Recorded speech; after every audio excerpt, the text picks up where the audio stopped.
I want to talk a little more about Bernie here. Read a great line from Michael Malice the other day. He said, when Bernie types claim that we don't want Venezuela, we want Sweden, they need to realize that the Venezuelans didn't want Venezuela. They also wanted Sweden.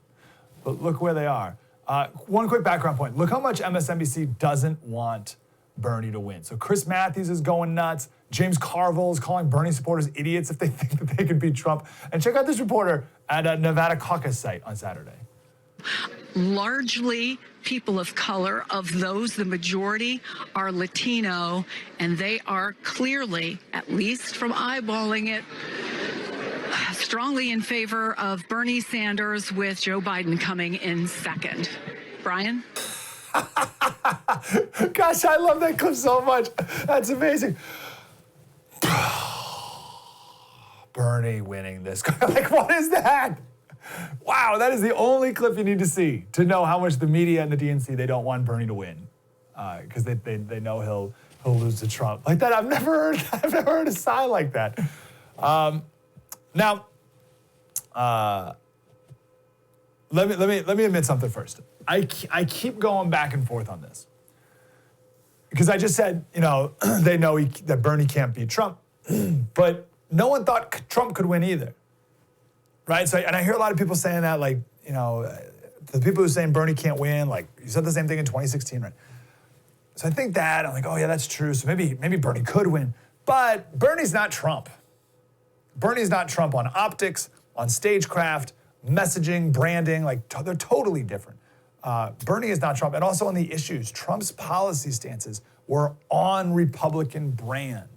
He was not running. Trump was not running on anything new or different or extreme for the majority of the Republican Party. His posture was different, right? His approach was different. But in the end, he was just wanting to build the wall. As we talked about the other day, Bill Clinton put it in his State of the Union address, how we need to build a fence, right?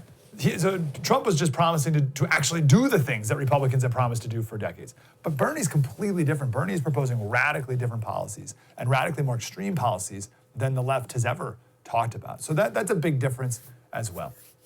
But even whether he wins or not, it just hit me the other day for the first time, and I'm late to this, and I know you've already thought this, but it's not good that even this many people support someone like Bernie Sanders and his policies, right? Someone like Bernie running for office will get like 10% of the vote because 10% of people are crazy.